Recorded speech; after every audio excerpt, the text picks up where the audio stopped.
I don't want to. I want to binge watch television. Okay, I don't know. Say the line. Say the line. Okay, I don't. You're fine. I don't.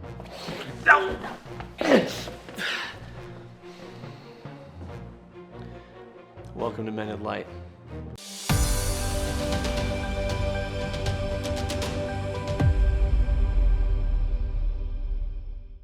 Hello and welcome to Mended Light, Ask a Therapist. What are the pros and cons of interventions is the question that I've received. So intervention obviously is you've got a loved one, they've got a problem, they don't want to deal with it, so you basically make them do it. My earliest experience with an intervention, I'd broken my ankle playing basketball. I was in the ER waiting to have my ankle reset, and this crowd came in, and it was a bunch of adults, and they were dragging this woman in, and she was cursing out everybody. And she was trying to run off. They had her by the arms, they had her by the legs, they had her by the back, and they were all just bringing her in. And I had never heard that many F words in such a short span of time, and I played high school football, so, you know, that should tell you something. And I said to my parents, I'm like, what is happening? And my dad goes, looks like an intervention. And, you know, I wasn't stupid, like I knew what an intervention was.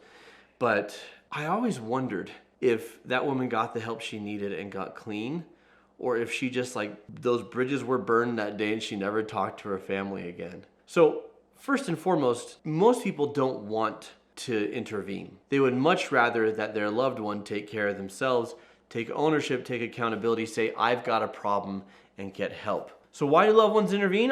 Clearly because it's not happening. And they see the writing on the wall and they're afraid for the well-being of their loved one or that person's gonna die. Pros of an intervention, maybe that person gets help. We are more likely to get help and for the help to last and to work if it's our idea and if we want it and we decide to change. In my experience, and I've worked with some drug and alcohol counselors, and I've worked in tandem with them to do, you know, the psychological side of things with people, is that people who are forced to do almost anything resent it, resist it, put on a show and perform it, but lasting change is hard to come by. My least favorite therapy session, now I'm not saying that it's hopeless or that an intervention is never necessary or warranted. I'm just saying it's not going to be the best. My least favorite therapy sessions that I've ever done have been people who are court ordered to go to therapy because they're not motivated. They don't want to be there. And the energy is, I don't want to be here, I don't respect you, and I'm going to make life living hell for you. And anytime one of those people shows up on my calendar, I'm like, okay, buckle up, you know, get yourself a Dr. Pepper, make it through. And it's a similar thing with interventions. Now, can they work? Yeah, let's talk about the pros. See, my understanding is that unless someone has broken the law and there's evidence, the police aren't really going to get involved and make someone do something. It is true with certain cases of drug abuse that the police can and will get involved, but then there's criminal charges as part and parcel of the experience. And some families see that as a pro, right?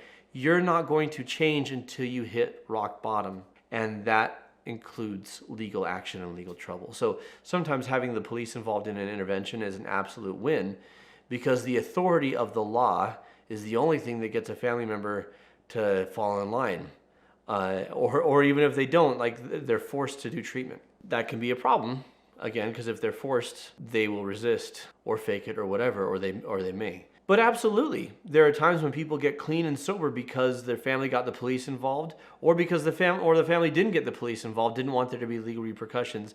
Like this family at the hospital, they didn't involve the police, but they put hands on their family member and forcibly brought them in. That could be a situation where months, years down the line, the now clean and sober person says, I'm glad you did that because I never would have done it for myself. And I was pissed at you for putting hands on me, but it was absolutely essential and the only way. It is true that desperate times call for desperate measures.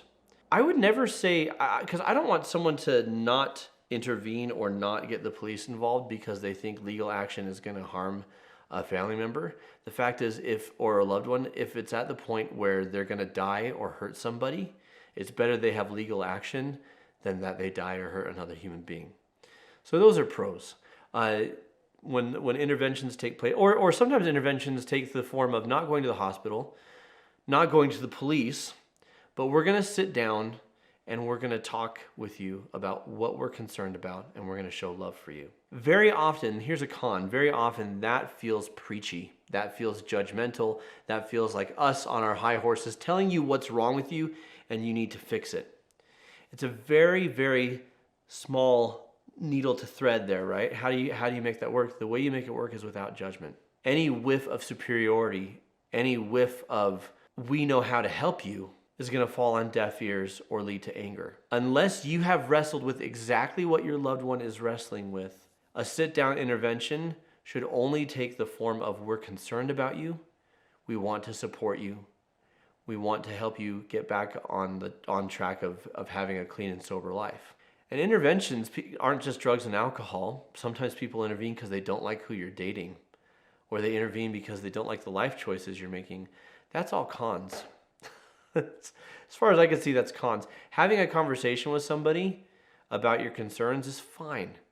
Getting everyone together to tell someone that their life choices suck and this is what they should do, more often than not, is going to lead that person to dig deeper into the original behavior, to feel judged, shunned, maligned, misunderstood.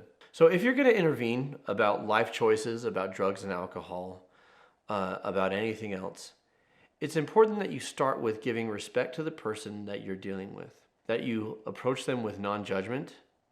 And when I say respect at the beginning, I'm talking about respecting their right to choose, right?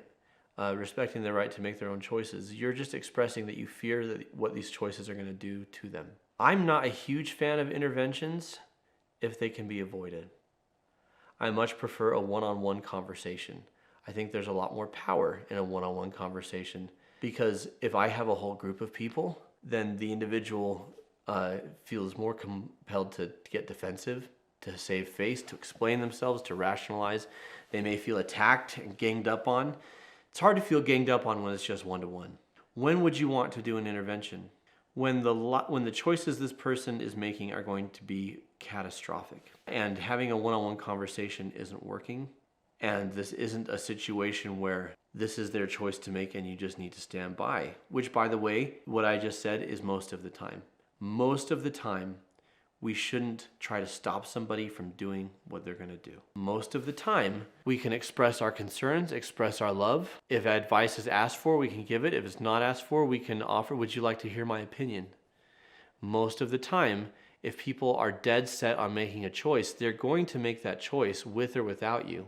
And if they do it without you, then they're not going to have support if things go bad. Most of the time, if you disagree with somebody, you can voice it once and then let it be.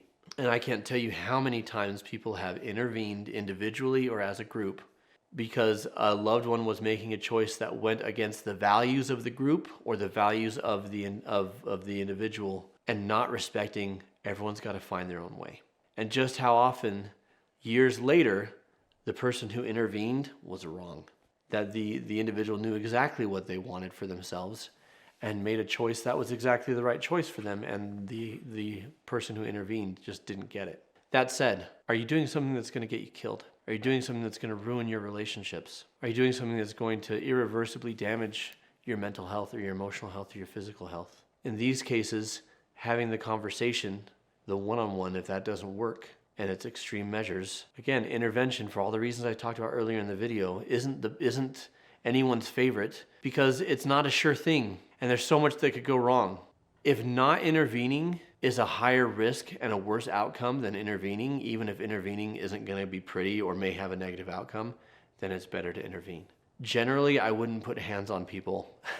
I'm not going to condone what that family did, but I'm not going to condemn it or criticize it either.